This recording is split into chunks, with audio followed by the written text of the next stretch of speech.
Hello. Welcome back to Let's Talk Ray Bradbury and the first new episode of Let's Talk Ray Bradbury of 2025. This effort to read and review each of the roughly 600 short stories written by Ray Bradbury began way back in 2018, which means this is now my 9th year of working on this, and we are up to, somewhere around 230 short stories at this point. All right, so with the new year, we are jumping into a new collection. This collection came out in 2009, so it is, again, one of the later collections in his lifetime. It is called We'll Always Have Paris, and the first story is Massinello Pietro. And this will be the first of 22 new short stories that I will be reviewing in the coming weeks. The way that this project works, these videos, is that I do a brief synopsis of what happens in the story and then try to wrap it up with some notes and some thoughts and feelings about what it all means, to me at least. I mainly do this for my own entertainment, my own enrichment, but hopefully these videos help you from time to time as well. In the foreword to the book, Bradbury notes that these stories were written on impulse. They were stories that he just had to tell. And he said he didn't really think too hard about them. He recommends that we don't think too hard about them as well. And in the world of writing, the idea of not overthinking it is very much an important piece of advice for young writers, also for people writing first drafts. Get out of your own way and just let the emotion flow, and then you can work on it later in revision. All right, so as for that synopsis, Massinello Pietro, real name Alfred Flan, is an eccentric man who sings, dances, dresses in bright colors, and wears bells, and carries around music and dogs, and he has all manner of animals living with him in a place that he calls the manger, which he describes as a charity. Tiffany, a man from the government, from the DA's office, shows up at his house one morning and says, "This is your final chance. We've been warning you. If you don't clean this place up, get rid of the animals and the noise, you're going to jail." It's supposedly his place is a noise and health hazard, but that is unclear. It may just be neighbors squealing on him. Massinello Pietro insists that he's never done anything wrong, unlike politicians, the people who this man Tiffany works for, who lie and steal and create wars and murder and do all these bad things in the name of power and control. He says that, he's a kind, charitable person who only tries to give away and help people, and that the more that he gives away in life, the more he gains in the joy of the doing and the giving. So, being his last day, he presumes, he gets dressed up in his bright colors and carries around a portable music player and some dogs, and he goes out for a last walk around the community. He even gets kicked out of a hamburger stand that day and gets shoved on down the road. Finally, as the day nears the end, he begins giving away his pets and his animals to his neighbors. And he gets about half of them given away before Tiffany shows back up at the house. And he takes the rest and he puts them in a car and hauls them away to God knows where. But it's only then, in his absence, that the neighbors notice this deafening silence of the absence of Massinello Pietro. Now that he is gone, now presumably they might wish that he was back. Bradbury said that this story is based on a true story from his years as a young man living in L.A. in a tenement. He says there was a real man who he tried to keep out of jail and try to help and try to befriend, who was sort of being harassed by the neighbors and by the police. Bradbury also described these stories as being explosions of creativity and passion and just things that he needed to get out, whether they were legitimately stories or not. And from start to finish, this is pretty much that exactly to a T. It is a journey from morning to night. Not a lot of plot, not a lot of characterization and all this stuff, not a lot of conflict. It's just this journey, this idea of this man, this strange, eccentric person and his last day in his home. But, Bradbury said not to think about it too much, but I think there is actually plenty to think about here.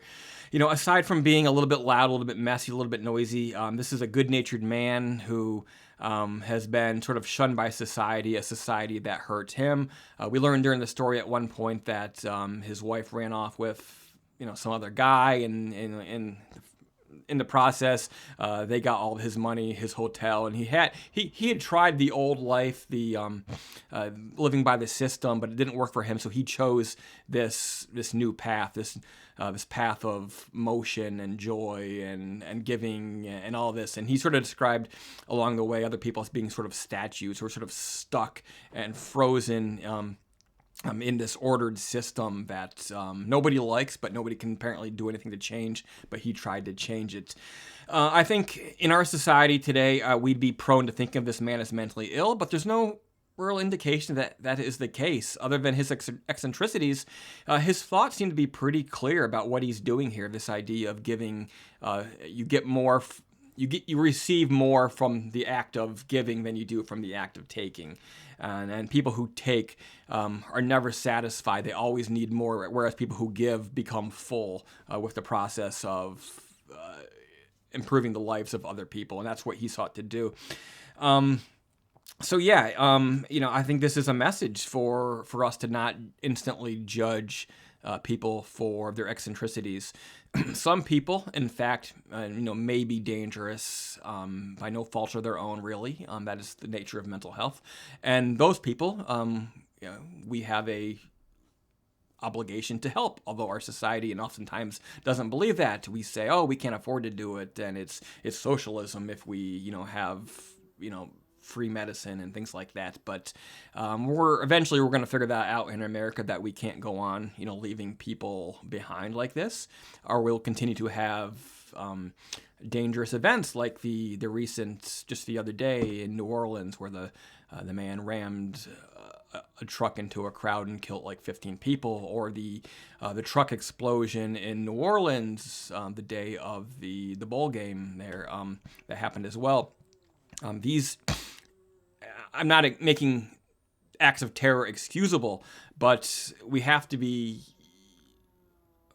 understand finally that people aren't born broken. They get broken along the way, and to some degree it is our fault for breaking them by not hearing them and not helping them, and to not making the world a better place for everyone. And yes, there are people who are beyond saving, perhaps, but that doesn't mean we shouldn't try to begin making the world a better place. I constantly think about this idea that, the world's not fair. Well, yeah, it's not, but that doesn't mean we shouldn't try.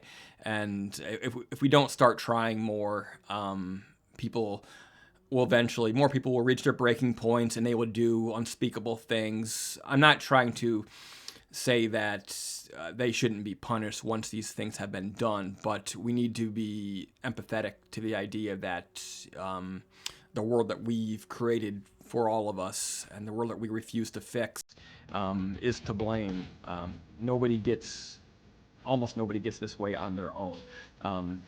There may be a few cases of severe mental illness that is not necessarily derived just from behavior, but from chemical process in the brain. In those cases, yes, they may be born that way, but generally on the whole, people become bad because of the abuse that they've endured. And I love that this man, Massinello Pietro, through all of his hardships, he chose joy, and the hardship didn't break him. The world around him, his neighbors saw him as broken, but he knew very well who he was, and it's a shame that it took him being removed from the community for the neighbors to realize that, yes, this is a darker, less joyful place without him. And that's my thoughts. All right, then. We'll be back in a couple of days with another review. The next story, I believe, is called The Visit, so be sure to check in and see what that is all about. In the meantime, I hope that you will subscribe to our channel, and I hope that you have a wonderful 2025, and I will see you again soon.